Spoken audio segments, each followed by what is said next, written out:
Pwede natin tanggalin natin. Ay, lakas ng hangin kahapon mga lodi. Meron kaming wind warning.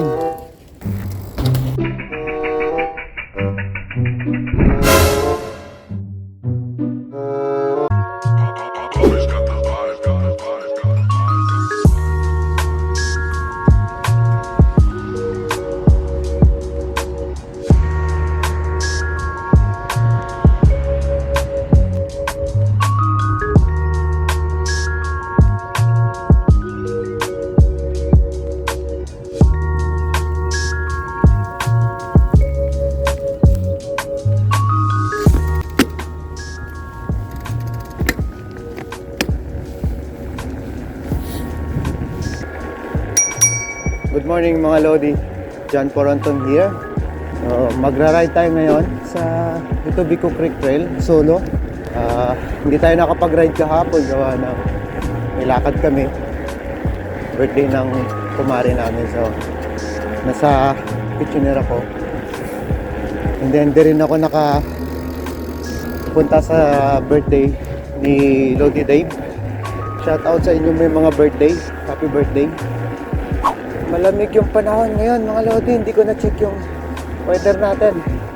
So gawin natin ngayon, warm up tayo. Tamang ano lang tayo, tamang padjak pogi lang. Silipin natin yung single track mga Lodi. Hindi kakayanin ng road, masyadong malamig dito. Hindi naman as maputik dito eh. Yeah, not bad. Pwede. Okay pa siya i-ride ngayon kasi frozen. So samantalahin natin bago mag-tow. Yan lang, masyado matigas yung gulong ko. Okay, bawas muna tayo ng hangin. Bawasan natin yung harap ng kanto. Okay mga Lodi, samantalahin natin habang frozen ground pa, hindi pa maputik yung trail. So safe pa natin i-ride na yan, so hindi tayo makakasira ng trail. Pero maya maya lang matutuo na to, so putik na yung kalalabasan. Uy shit, sobrang lambot ng gulong ko mga Lodi. Mamaya pag nagiging putik na ito, lalabas tayo. Doon tayo sa baba, sa may pave. Avoid na natin mag-ride sa ganito kasi wala, makakasira tayo ng trail.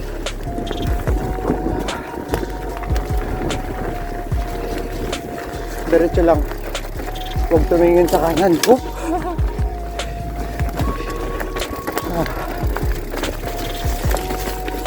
Alright. Okay. Maaari. Kung pwede natin tanggalin natin. So ay mga Lodi, kung pwede natin tanggalin yung mga nakakarang na mga kahoy, tanggalin natin. So ano ba to? Clean up ride. Ayan pa mga Lodi.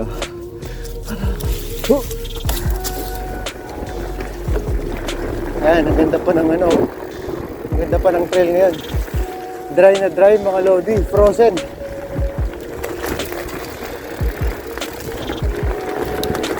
Pew! Nice. Oh my God, ang daming kahoy mga Lodi. Ay, lakas ng hangin kahapon mga Lodi. Meron kaming wind warning. Okay, yan na. Tataka kayo bakit maraming kahoy na nakaharang sa trail ngayon. Dahil nagkaputol-putol yan dahil sa hangin kahapon. Meron kaming wind warning. Ayon sa forecast kahapon, nasa 80 km/h yung bugso ng hangin. Kaya maraming naputol ng mga kahoy. Akyat.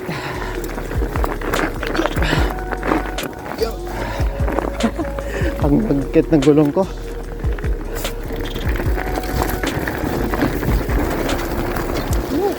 Alright. Pero dito wala nang mga kahoy na nakaharang sa dinadaanan natin. Hingal na ako mga lodi.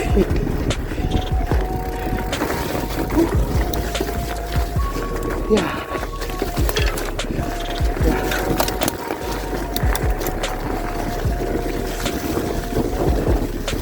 Malagkit yung gulong ko masyado.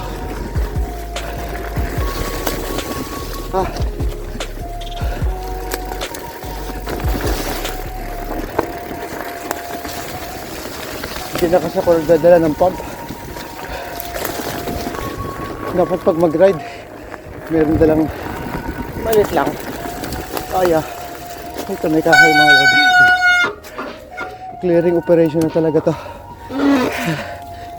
Okay lang. Okay.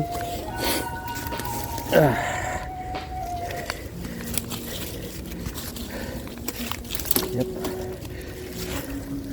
Delikado to kasi downhill pa naman to dito. So pag maganda yung momentum ng rider dito, pwede siyang madisgrasya kung hindi natin tatanggalin yung mga nakaharang ng mga kahoy. Okay, let's go!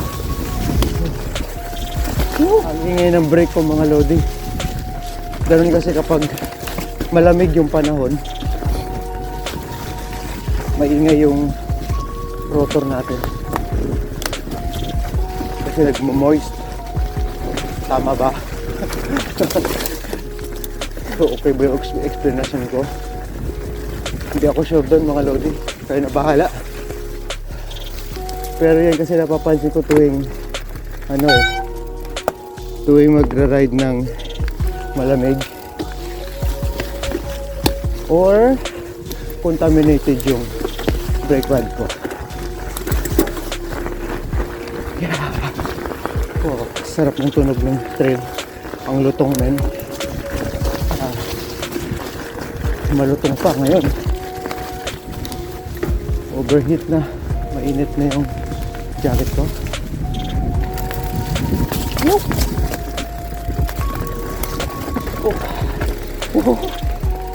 Oh my god.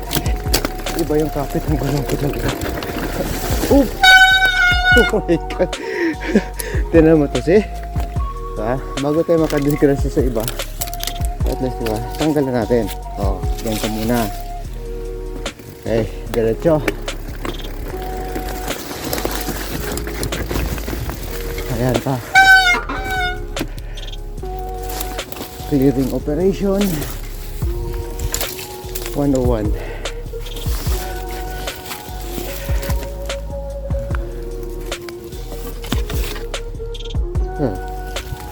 Okay. Ayos.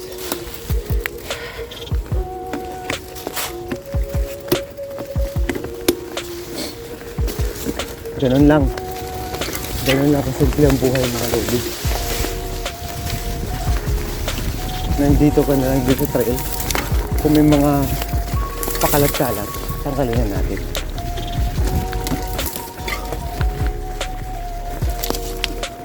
Yup.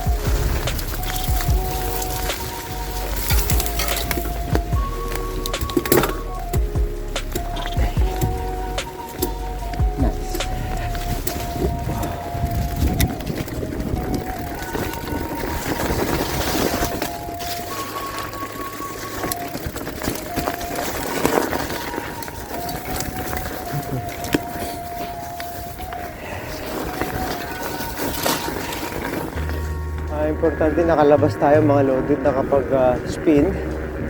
So, ayan, ramdam ko ngayon, pawis na ako. Yan ang importante yan eh. May exercise. No excuse. Huwag natin sabihin na malamig yung panahon eh, hindi na tayo pwedeng lumabas. Pwede tayo lumabas kapag gugustuhin natin.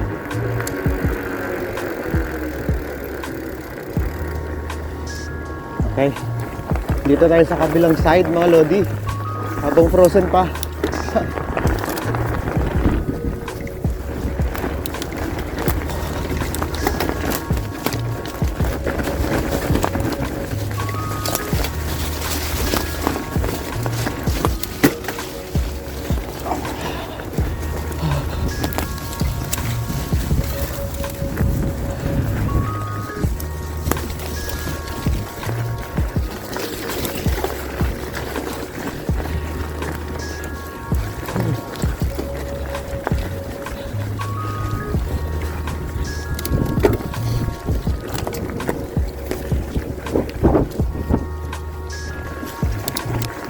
So itong mga lodi, papakita ko sa inyo yung trail condition natin ngayon. Baka kasi mabatikos tayo. So bago tayo mabatikos, ayan, papakita ko. Ayan. So ganito ngayon yung condition ng trail natin. Ayan, oh, frozen pa siya. So pag ganito, safe pa siyang i-ride. Ayan, nakikita nyo yung ito, putik na to mamaya kapag nag-ano na.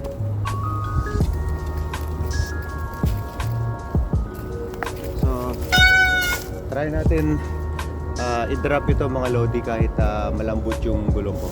Tingnan natin kung nakayanin.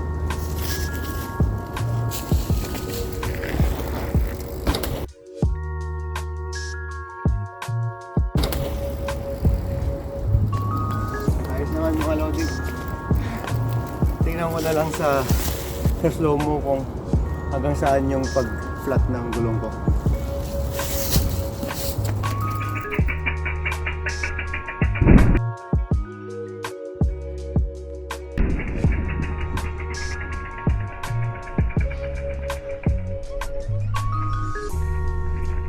Okay, wish me luck mga lodi.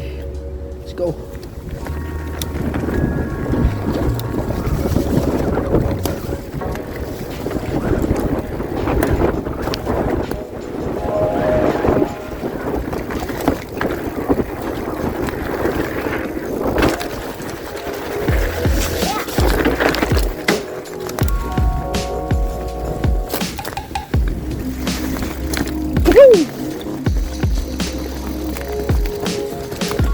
Dito okay pa to dito eh, kasi hindi to dito mababa, kaya hindi to dito maputik. Itong area lang na to may mga party lang dito sa Etobicoke Creek na maputik. Ayan oh, kitang kita, walang daya.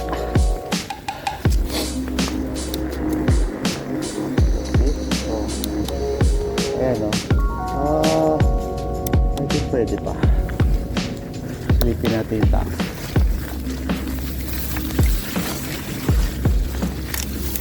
Pwede pa.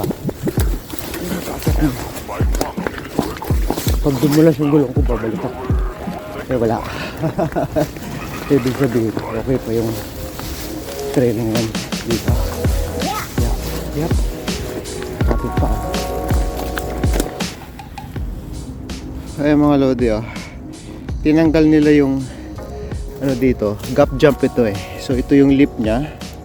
Tapos doon yung pinaka-exit mo o yung pinaka-landing mo. Kasi tinanggal nila, may nakaumbok yan dyan dati. Nakaumbok yan dyan. Pero ngayon wala na. Tinanggal nila. Hindi ko alam. Siguro dahil din siguro sa for safety na rin ng mga ibang mga rider. Kasi hindi naman lahat ng rider marunong sa ganyan o may skills sa ganyan sa mga jumps. Lalo ito kasi gap jump ito eh. So, sana ginawa na lang siguro dito. Maganda siguro gawin na lang siyang tabletop. Kasi kung i-gap jump mo siya, marami talaga matidisgrasya. Kasi kapag yung rider kapos yung pagtalon niya dyan, wala, talagang mag-over the bar ka at pwedeng ika-injured nung rider. Malit na lang siya dati, malaki yan eh. Kasi mula dito, landing mo dito. So, yeah, dito yung landing. Bilangin natin kung ilang feet. Okay. So, 1, 2, 3, 4, 5, 6, 7, 8. So, 8 feet. 8 feet yung gap niyan. So, time check natin mga lodi. 9:54. Siguro mag-i-spin na lang ako siguro sa sa pave.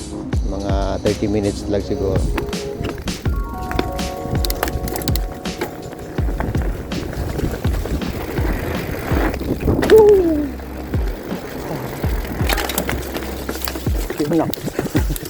Isang baso yung talon. Ang liit na lang eh. Pinapyas nila. Dito maayos pa eh. Maya-maya lang, wala na to.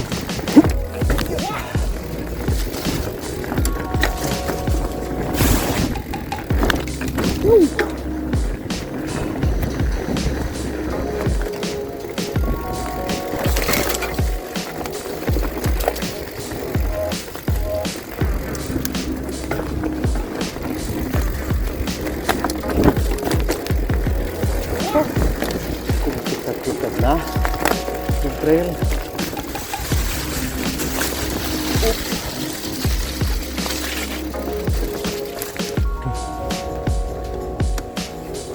Meron lang akong pupuntahang isang feature dito mga lodi sa taas bago tayo tuluyang umuwi. Ito, papatin natin ito.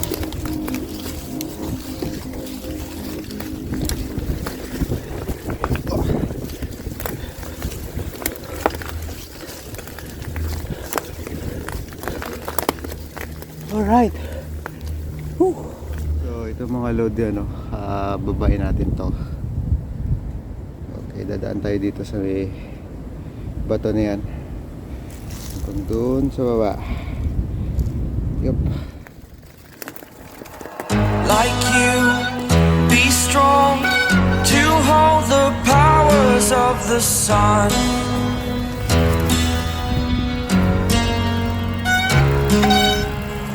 To dream, believe in strength. Now I'm the only one, only one.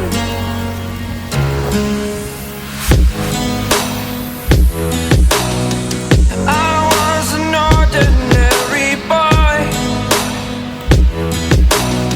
until I broke the rules. My life destroyed, my life destroyed. Until I walk awake, scream my mind, I shout, the ground shakes. How much can I take? My mind will break. Will it break? Can I take? Can I be your superhero? Superhero.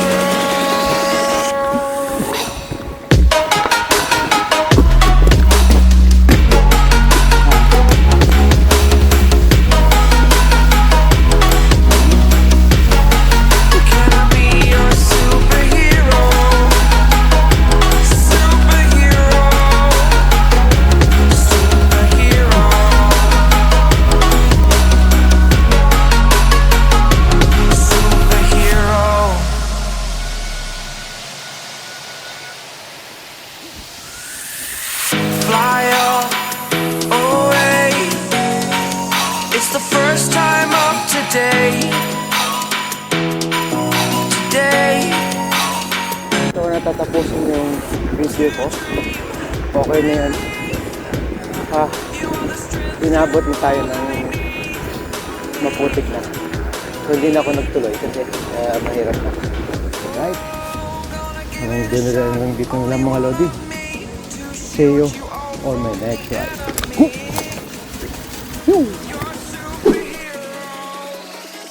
You're a superhero.